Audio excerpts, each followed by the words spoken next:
신앙고백 사도신경 고백하심으로 오늘 새벽 예배를 하나님께 드리겠습니다. 나는 전능하신 아버지 하나님 천지의 창조주를 믿습니다. 나는 그의 유일하신 아들 우리 주 예수 그리스도를 믿습니다. 그는 성령으로 잉태되어 동정녀 마리아에게서 나시고 본디오 빌라도에게 고난을 받아 십자가에 못 박혀 죽으시고 장사된 지 사흘 만에 죽은 자 가운데서 다시 살아나셨으며 하늘에 오르시어 전능하신 아버지 하나님 우편에 앉아 계시다가 거기로부터 살아있는 자와 죽은 자를 심판하러 오십니다. 나는 성령을 믿으며 거룩한 공교회와 성도의 교제와 죄를 용서받는 것과 몸의 부활과 영생을 믿습니다. 아멘.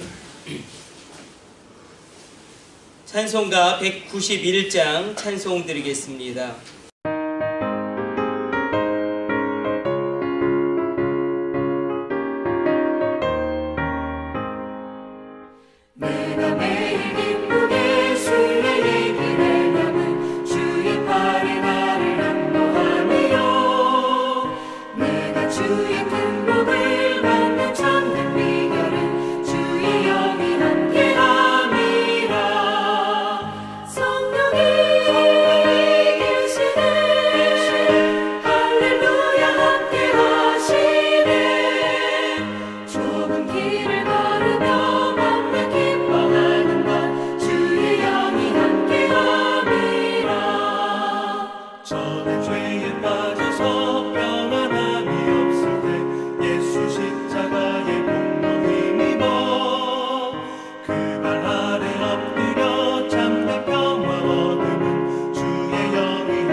오늘 우리에게 주시는 하나님의 말씀은 호세아서의 말씀입니다.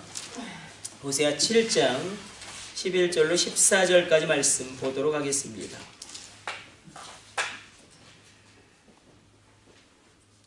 호세아서 7장 11절에서 14절까지 말씀입니다.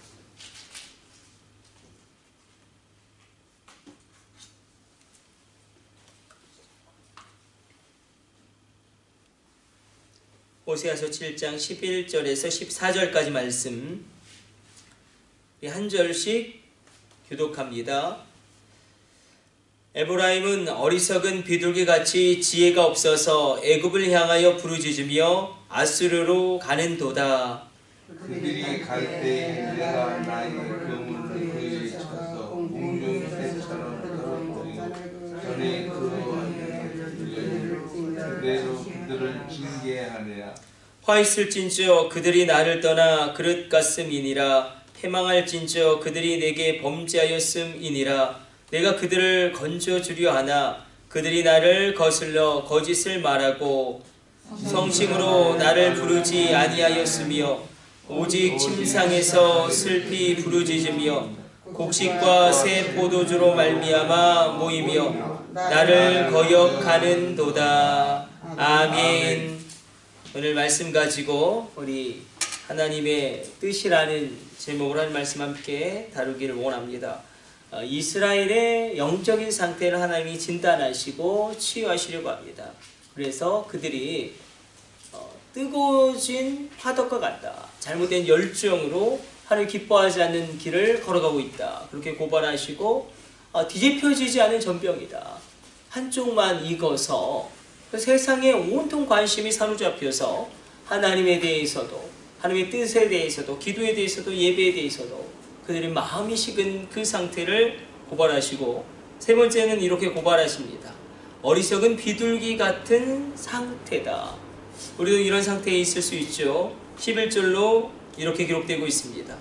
에브라임은 어리석은 비둘기같이 지혜가 없어서 애굽을 향하여 부르짖으며 아수르로 가는도다.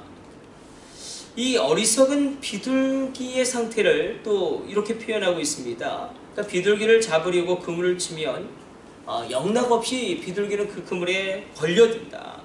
또 하나 이 비둘기는 이 새끼를 잃어버리는 일이 많다는 것입니다.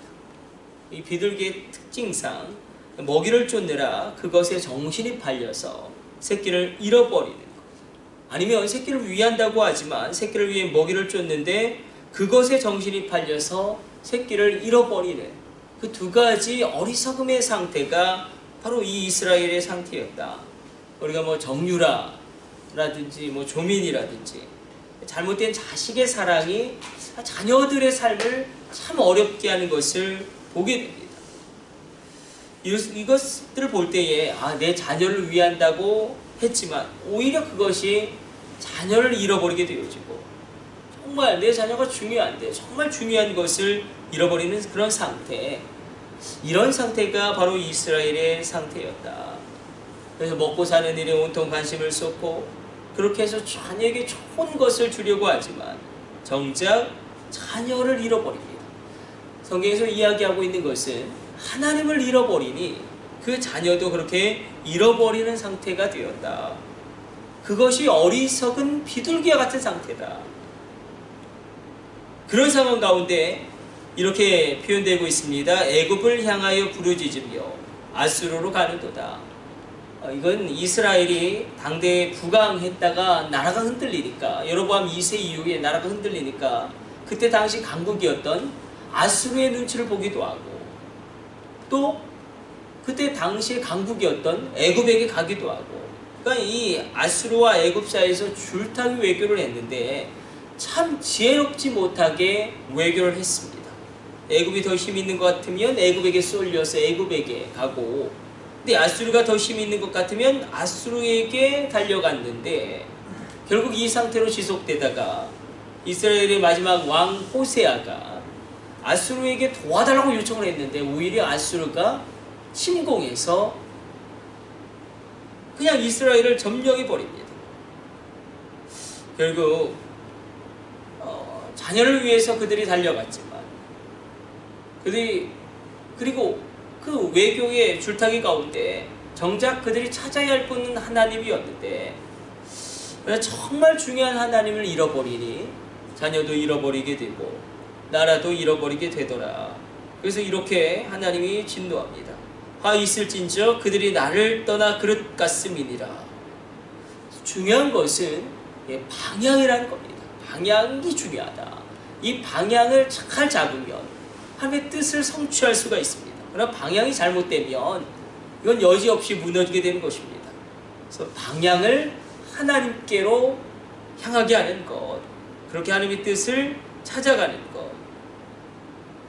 그래서 이렇게 표현하고 있습니다. 성심으로 나를 부르지 아니하였으며 오직 침상에서 슬피 부르짖으며 곡식과 새 포도주로 말미암아 모이며 나를 거역하는도다. 이건 이스라엘의 참 안타까운 상태입니다.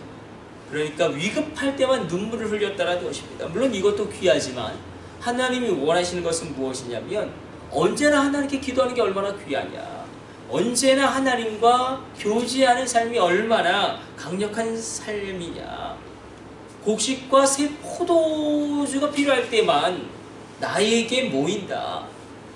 그래서 이것은 정말 하나님께 늘 기도하는 그런 삶을 원했지만 위급할 때만 하나님께 기도하고 그리고 응답을 받으면 또 예전의 삶으로 돌아가는 그런 악순환이 반복되어지는 이스라엘을 고발하고 있습니다.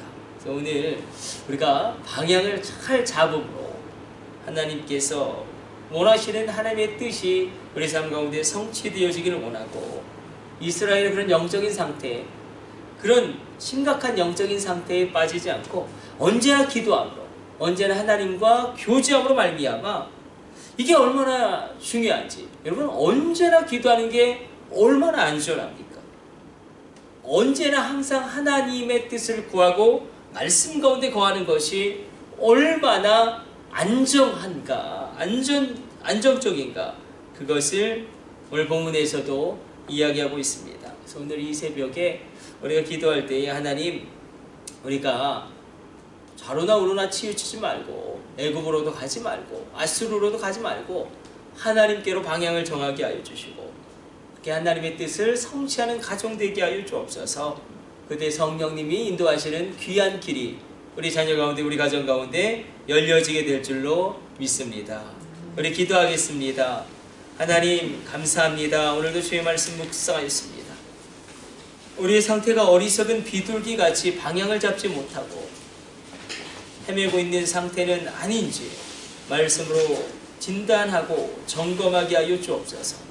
하나님께로 방향을 잡게 하여 주시고 먼저 하나님을 찾으면 나의 자녀도 찾을 수 있음을 기억하게 하여 주옵소서.